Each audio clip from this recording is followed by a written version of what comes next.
So Twisters is the sequel to the original film Twister, which, like the original film Twister, like the biggest draw about that film was just, watching the special effects of giant tornadoes just obliterate landscapes and watching characters try to flee from it, and then they get sucked into it, and then, it whips around cars. So it was a big budget, disaster film. You get to see the cool special effects, and that was mostly what you came for. Mostly because, like, from what I remember from the original Twister, I wasn't that engaged with the characters. Like, it was sufficient for a disaster film. It was like it was very much dumb fun at the time. Like, they were trying to make the most of it.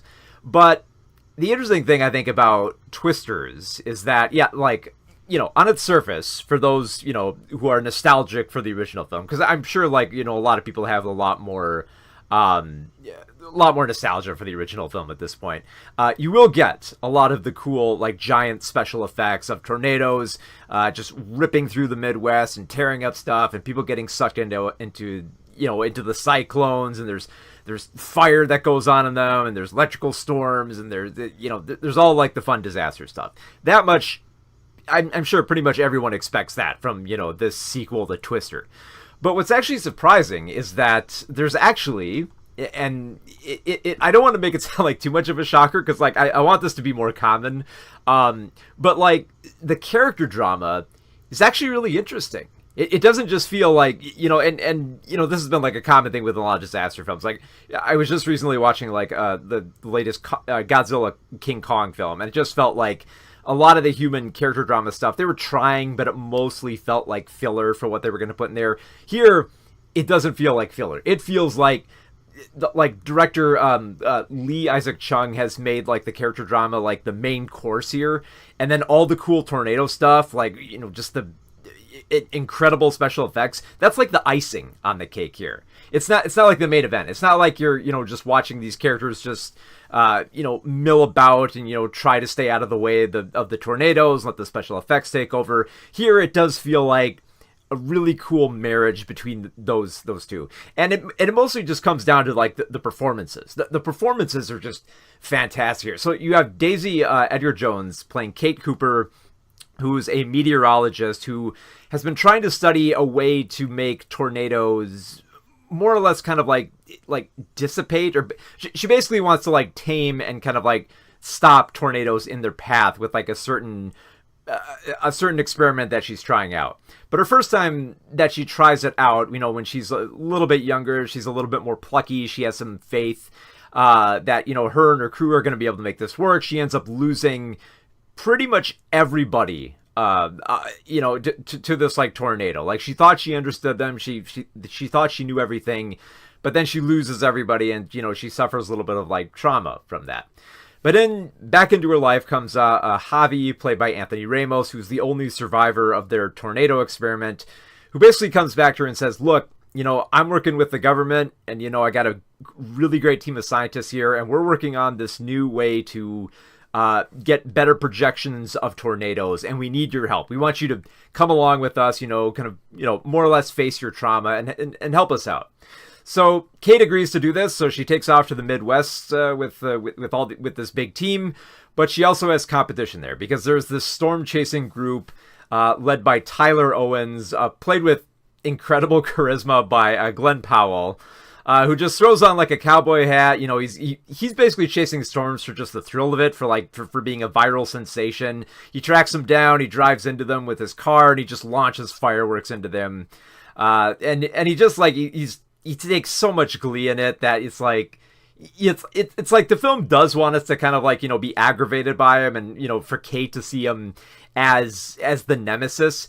But he has, like, such, like, a great charisma to him, and also, as the film goes on, a lot of smarts to him as well. Like, he's not just, like, some guy who just grabbed, like, a camera and grabbed his pickup truck, threw on a cowboy hat, and said, hey, I'm going to be a storm chaser. Like, he actually knows his stuff, so that when, Tyler and Kate actually clash with each other, they have some really good romantic tension immediately. And it doesn't just feel like, dumb situations that, where they kind of like stumble into having this romantic dynamic that flows throughout the film. It's not like busy work for them to do. It's like there is something that's genuinely compelling between them, and it's mostly just because like Daisy and Glenn's performances are just great. And I think that there's two things that contribute to make that work. Like the first thing is that these are not dumb characters. Like they make mistakes, and they do kind of like trip over themselves here and there,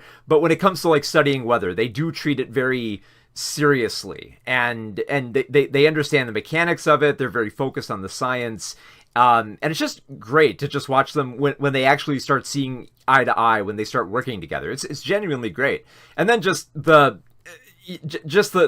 charisma of both of them. Like Daisy has a great depiction of of her trauma, and she makes it kind of real, but also, she kind of has like this, this way of almost kind of like sensing tornadoes. It's nothing like as fantastical as in like the Godzilla King Kong film, but it is one of those like very very inspiring things where you kind of like you're rooting for her. You want to see her get back into the saddle and start taming tornadoes.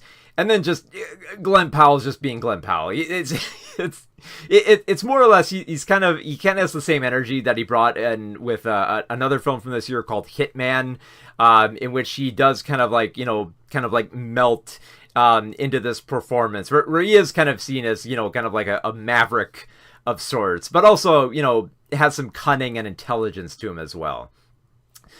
So they play off each other really well, and I think having Anthony Ramos has a really good performance as a little bit of like a conflicted third party who isn't sure if he can place as much trust in Kate or Tyler, but eventually like he sees eye to eye with them as well when they start tracking bigger and bigger tornadoes, where they lead into the climax in which I don't know how much of a spoiler of this is, but Kate's invention kind of works in the same way that like the original Twister worked with like that dynamic.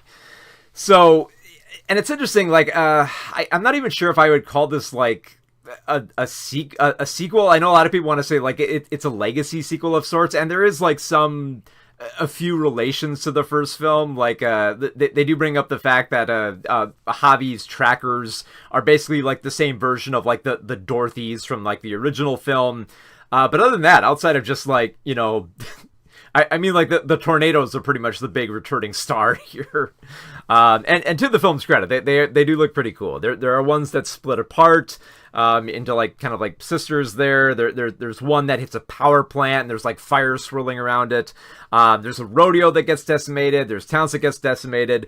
There's a really cool scene where a town is attacked and everyone takes refuge within the movie theater, and it starts like the movie theater just gets blown away. Like the screen starts rippling, and it tears out, and people get like sucked out into the cyclone, like through the screen, which is a pretty cool sight. There's a lot of great special effects there.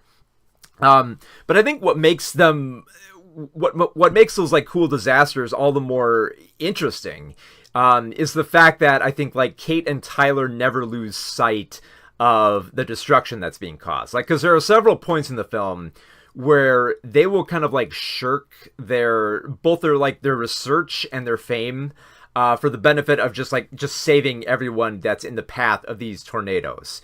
And there are several people who will tell them, like, you can't do this, like that town's going to get decimated.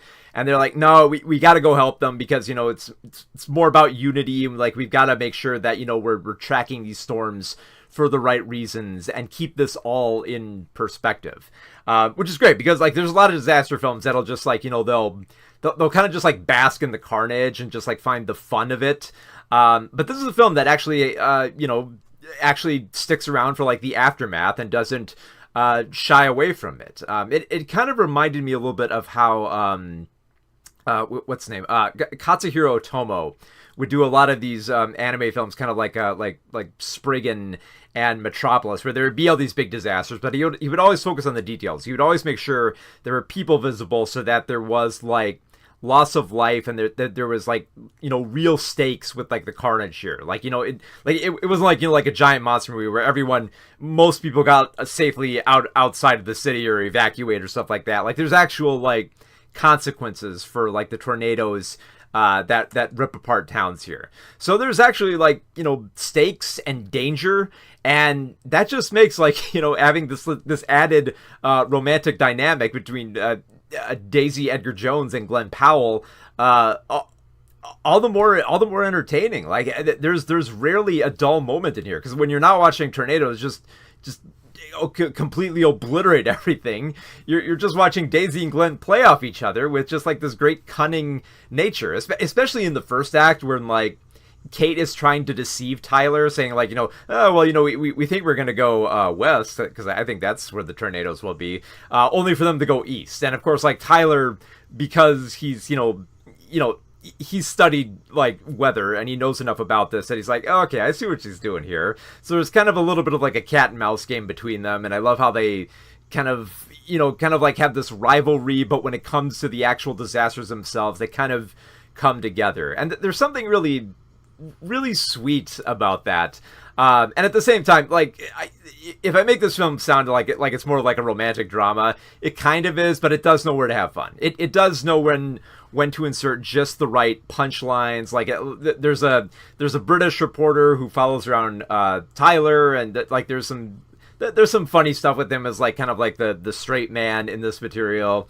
There's a lot of like quirky characters who follow Tyler around, who are like cameramen and drone experts, who all have their own like eccentric type of characters. But much like Tyler, they also keep things in perspective as well. They know what matters most when it comes to like storms and tracking them and making sure that people get out of the way. So there's a lot of fun. Like, it's very much like a summer popcorn film where you don't have to turn your brain off. You don't just have to be like, yeah, okay, you know, the characters aren't really that compelling or interesting, and the script isn't all that good, but hey, you know, at least you got to see some cool tornadoes. And I mean, this is a film where you can have both. And I think that's just because Lee Isaac Chung realizes, you know, what matters most in a film like this, which is that, you know, if you're going to have a film in which people get sucked into tornadoes, you have to care about those people so that you don't want to see them get sucked out. Otherwise, it's just like it's a big spectacle of seeing how many bodies can get flung into these disasters. And while there is still some fun in that, I think it creates a much different dynamic where you care a little bit more about these characters, while still having that all the typical disaster movie fun that you would want out of that. So yeah, it's a big budget disaster film. You'll get all that, but you'll also get some great character drama from Daisy Edgar Jones, Glenn Powell, and Anthony Ramos. Also, a little bit of a shout. She's not in the film that much, but also Maura Tierney is also a pretty good moral pillar here as who is she? Yeah, she was Kate's mother. So yeah, a lot of great performances here. There's human performances that are just as compelling as the performances of the tornadoes, which do rip up a lot of stuff and do have a lot of cool, disastrous shots. So it's what can I say? It's a disaster film that can have its cake and eat it too.